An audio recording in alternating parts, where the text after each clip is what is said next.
설명드렸습니다. 자, 본격적으로 말씀을 좀 들어보려고 하는데요. 교수님 어떻게 지켜보고 계십니까? 사실 이 검찰 개혁에 관한 한 교수님 한 30년 하셨죠? 지금 이재명 정부가 출범할 때 네. 기대가 컸었죠. 뭐 다른 건 몰라도 검찰 개혁은 굉장히 신속하고 철저하게 할 것이다. 왜냐하면은 지난 정부가 결국 검찰공화국이었고 내란을 일으켜서 이 나라를 존망의 위기로 몰고 그렇습니다. 갔었기 때문에, 그리고 지금 이재명 대통령 본인이 검찰 조작 수사 조작 기소의 가장 큰 피해자지 않습니까? 맞습니다. 그리고 대선 공약 때부터 이후로 줄기차게 국민들한테 완전한 수사 기소 분리를 통해서 검찰 개혁을 완성하겠다 이렇게 약속을 하셨죠. 이 대통령의 어떤 추진력 이런 것을 우리가 기대를 했기 때문에 굉장히 신속하게 이게 이루어질 것이다. 네. 저는 뭐 빠르면 3개월 아니면 6개월 안에 이것이 마무리될 걸로 이렇게 기대를 했습니다. 그런데 네.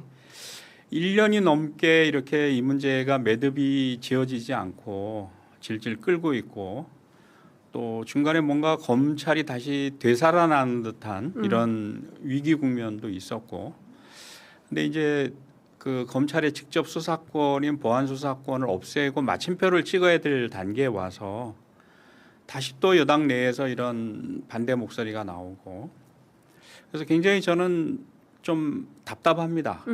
그리고 실망감도 크고요. 네. 네.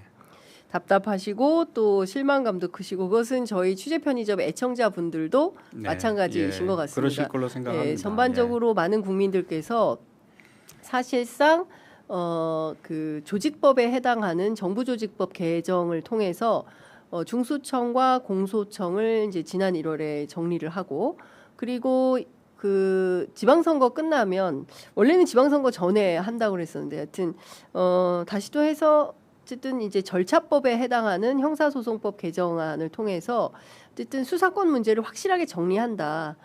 그리고 완벽하게 수사 기소는 분리한다. 이것은 이재명 정부의 국정 철학이고 국정 운영 목표다. 이런 얘기를 들었었는데, 말씀 주신 대로 민주당 국회의원들을 중심으로 해서 그거 아니고 보안 수사권 존치가 필요해. 다시 또 이런 논쟁이 이제 부활하고 있는 건데요. 왜 이렇게 자꾸 갔다가 가고 났는데 다시 또 돌아오고 지난 줄 알았는데 다시 또 백하고, 이 계속 이런 게 반복되는 이유가 어디에 있다고 보십니까? 일단은 저는 검찰 권력이 워낙 강고한 특권 계급이기 때문에 쉽사리 포기를 안 하는 거죠. 그러니까 우리가 이제 정부가 바뀌게 되면 어떤 정부 조직이나 이런 것을 리빌딩을 하지 않습니까? 네.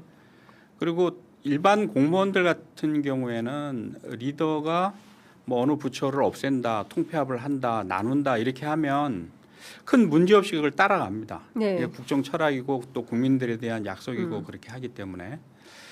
근데 이제 검찰 조직은 그렇지 않죠. 본인들은 일반 공무원들하고 다르다 이렇게 생각을 하고, 또 그것에 저항할 수 있는 힘을 가지고 있죠.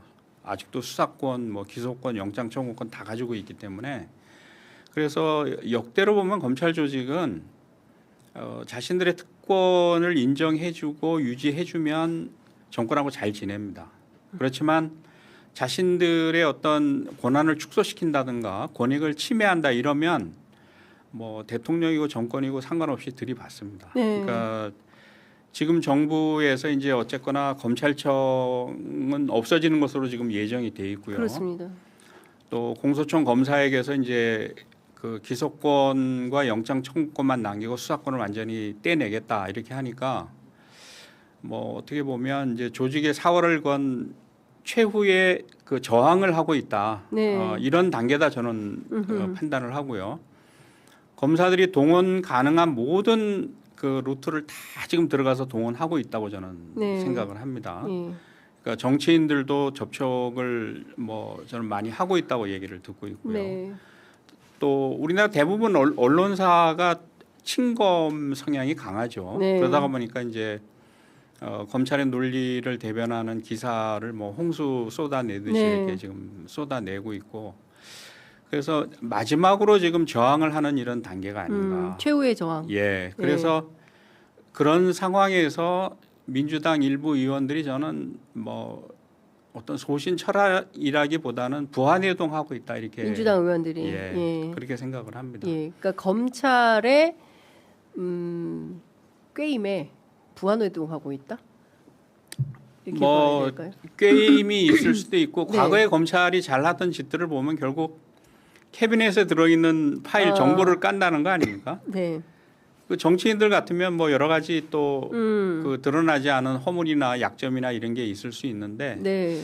뭐 그런 걸 가지고 넌지시 보이면서 협조를 요구할 수도 있고요. 이게 뭐 예. 사실상 공갈이죠. 공갈. 협박인데 예.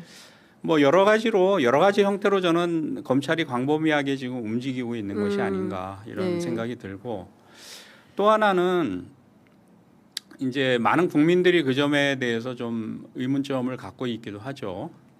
우리가 이재명 대통령 같으면 뭐 기대했던 것이 사이다. 네. 굉장히 메시지가 분명하고 그렇습니다. 또 추진력 있게 어떤 일들을 그 추진을 하셨는데 이게 유독 이 보안 수사권 문제, 수사기소 완전 분리 문제에 관련해 가지고는 뭐 본인 의견도 좀 얘기를 하셨지만 약간 입장이 모호한 것 아니냐. 네. 이런 의구심을 갖고 있죠. 네. 갖고 있고 이제 그러다가 보니까 총리실 이거 김민석 전 총리 네. 총리도 어떻게 보면 책임지고 이 문제를 해결하겠다 이렇게 가져가 놓고는 네. 뭐 거의 직무유기 상태, 직무해태 상태로 이 문제를 방치하다시피 지금 그 끌고 왔던 정황이 드러나고 있고. 네. 그래서 좀 이게 국민들한테 한 어떤 중차대한 약속이기 때문에 이걸 조금 분명하게 힘을 실어줬으면 조금 더 추진력 있게 이 문제가 해결되지 않았을까.